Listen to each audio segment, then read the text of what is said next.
Hi, hello, I'm Savannah if you're new here, and today I wanted to talk about how you can get into Minerva. So I've made another video on my channel about what Minerva is and how I got in, but this video will be focusing on the actual application process. So before I start, I just want to say that I'm not a Minerva representative.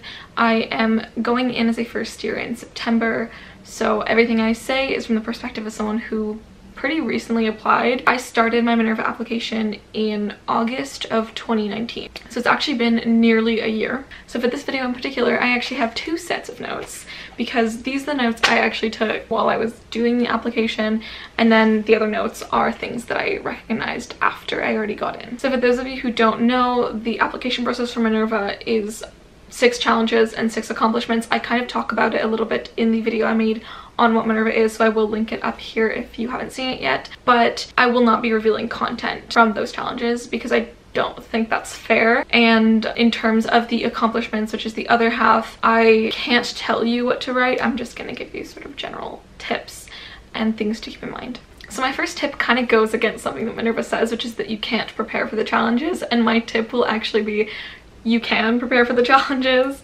The thing is, yeah, they're sort of built so that you don't have to study for them, so that you don't need to do any prep work, which is true, but there are ways you can advantage yourself in the actual process. And this leads me directly to breaking down each challenge. So I'm going to break down the challenges individually and talk about how you can prepare for each of them. Keep in mind that Minerva is a really new university, and so the application process does change from year to year. So I'm going to talk about them in the order that I took them. It's also the order that was given to me as I was taking the challenges. I just followed as they sort of presented them, although I think you can actually pick which one you do first. So the first challenge I took was the understanding one, which was basically reading and comprehension. So you read some sort of extract and then you demonstrate your understanding by answering multiple choice questions. On the actual application, once you get into that section, you can actually do a practice, which is very, very similar to the actual challenge. I would say if you do that practice, the practice doesn't change, so you really only get one trial to do the practice. You can do it multiple times, but the only accurate representation is going to be the first time you do it because the questions and the extract isn't going to change. So when you do actually go to try that one, make sure you treat it as a real challenge. There is no studying necessary for this part. Really, it's about reading, understanding, and just answering questions. They're not super difficult. So the year I took the application, it was 7 minutes and there were 7 questions. And that's including the time it takes for you to read it. So it's not really a minute per question, it's really the reading plus the answering. The next section I did was the creativity one, which honestly is my favorite. So for this one, again, I don't want to reveal what the actual challenge is, but I will say if you look up creativity challenges or quizzes on Google, literally just type up like creativity quiz, there are parts of those quizzes that resemble this challenge. That's what I'm gonna say. Do some of those before you actually get into this challenge. This one is 8 minutes long and it is 1 question. The next section I took was math, which honestly, I feel like from talking to other Minervans, it's the hardest one. Maybe I'm wrong, but for me at least, it was the most difficult one. I honestly think I might have failed, and I honestly love math. Like, I do like math, like quite a bit. So I don't know why I struggled with this one so much. I think it's just because of how fast-paced it is. It's 20 multiple choice questions. You have 8 minutes, which, if you do the math, is not a lot of time for each one.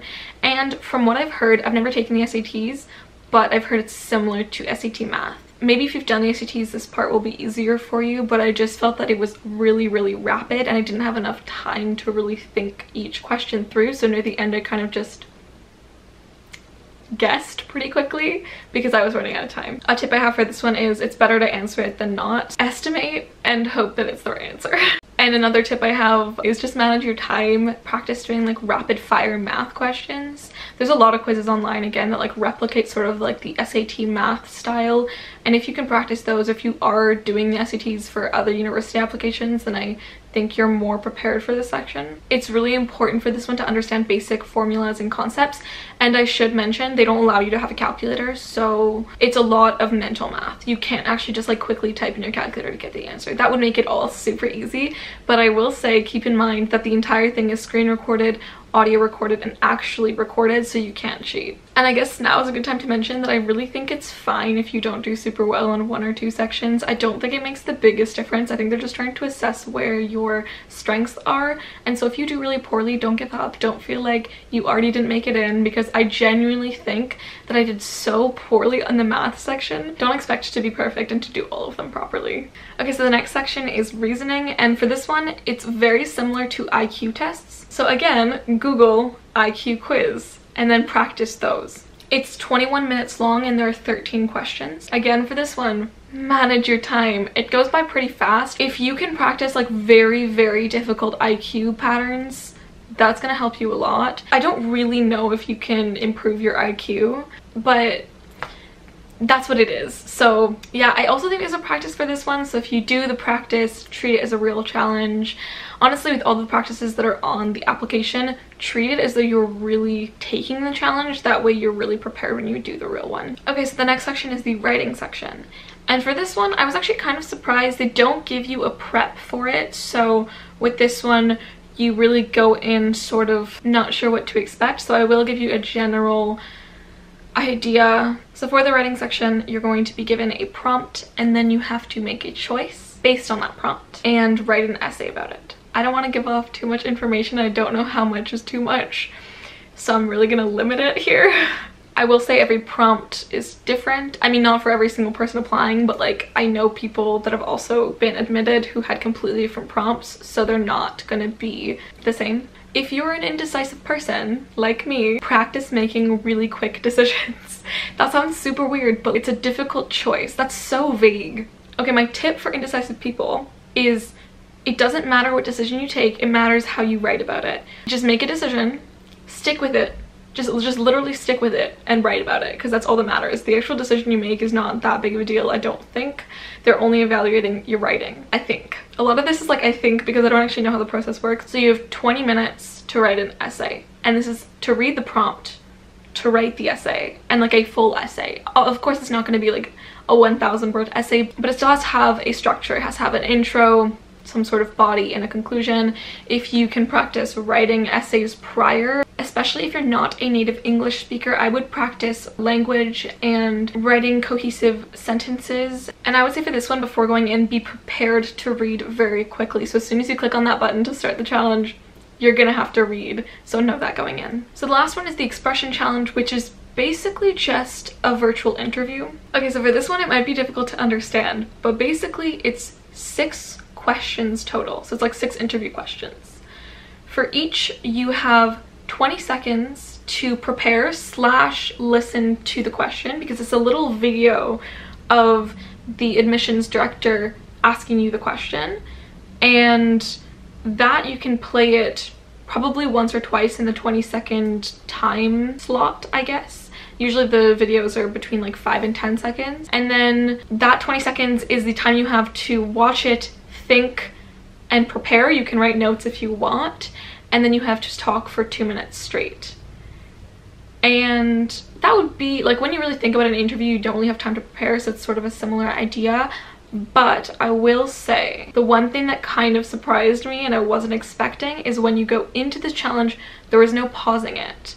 So it's 6 questions back to back, meaning when you finish that 2 minutes of speaking, you don't get to breathe or just, you know, calm yourself down again. No. You go straight into the next 20 seconds. So when you start this challenge, understand that you have to do them in a row, and I think that's what really surprised me. So I'm not going to reveal what the questions I got were, but I will say, just for general interview tips, the things that you should know. The first thing is understand why you want to go to Minerva. I think that's something that you should know for anything you're applying to, why you actually want to attend or be part of whatever you're applying for. They won't necessarily ask that question, but just knowing that is going to be a good base for the other questions they might ask. Make sure that you practice speaking coherently and also create some sort of structure to the way you speak.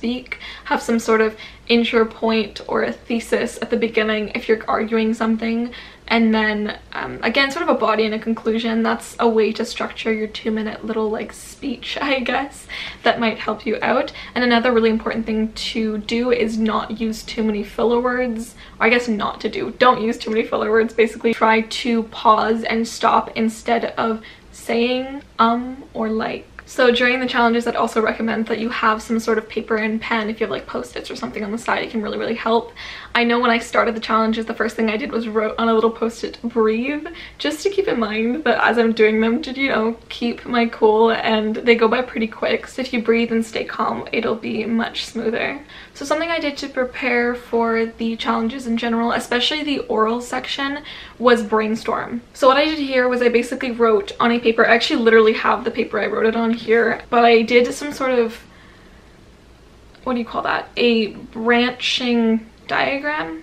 I'll like insert some sort of photo of what I mean here. But basically I wrote in the center of this circle, why do I want to attend Minerva? And then around it, ideas, and that really helped me going into the challenge because I had a better idea of how I would answer questions based on what really matters to me. The other thing I wrote is what do I have to offer? And the last section I brainstormed about was who am I? I basically wrote a list of the things that I wanted to present to them, and I didn't know if they would actually be able to be like fit into any of the questions that I got asked, but I knew that if I was to be asked something where I could sort of slip something about who I am or what I can offer, I could then do that because I had brainstormed about it before. So the brainstorming is also super helpful for the accomplishments, where I basically asked myself, what do I want Minerva to know about me? I then brainstormed all of those ideas, and everything that didn't make it into my accomplishments, I tried to use in the oral like interview section. So for example, I never really fit into my accomplishments anything about sustainability and how much that matters to me, because I think it's a big part of who I am. But in the interview, I tried to slip it in as an answer to one of the questions I was asked.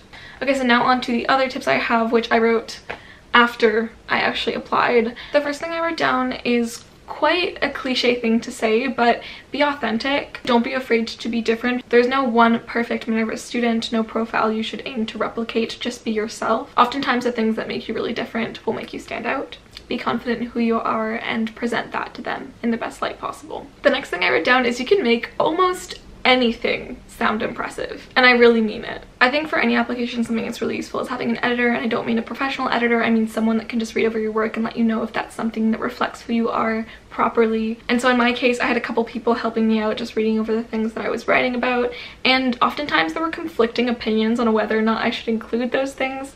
And one of the accomplishments in particular was about traveling, and I put it as my last accomplishment because I wasn't sure if it was a very classic accomplishment, but this is where I'm saying anything can sound impressive.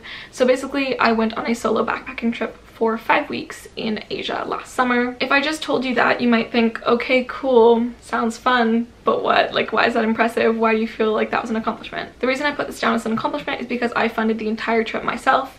I planned the entire trip myself. I put so much effort and energy into creating the best possible path for me to travel through, and also to have the most authentic and local experience possible in each place I was going. I encourage you to put in the things that you truly feel proud about. There were things that I put down in my accomplishments as I was brainstorming that I felt like, yeah, they are accomplishments. They're pretty traditional accomplishments, but I didn't feel proud about them. And so I tried to make sure that I included things that I truly felt proud about, because that will show in the way you write about them. So in the application, they tell you can write between 4 and 6 accomplishments. I think you should put 6.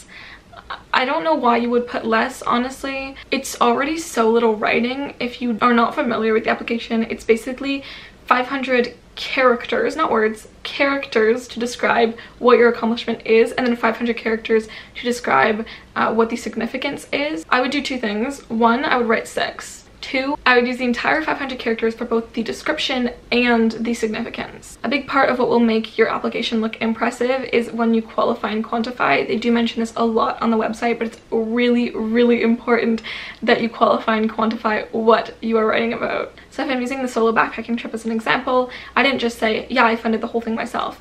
I said, I spent this many hours making up this much money for me to go travel by myself. And in terms of the planning, I didn't say, oh yeah, I planned and booked everything. I said, this is how much time in advance I planned for this trip.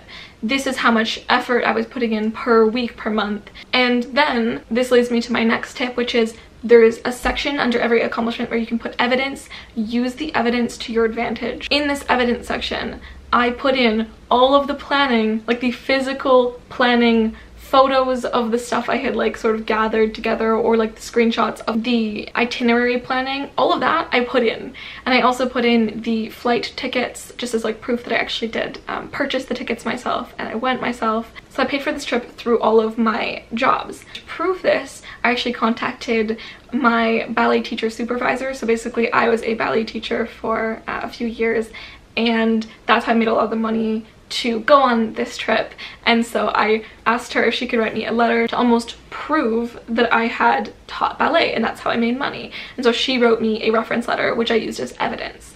And I will say I had 9 reference contacts and letters for my 6 accomplishments. This is also why I started my application so early, because of course you don't need a reference letter for all of your accomplishments, but I felt like it really supported them.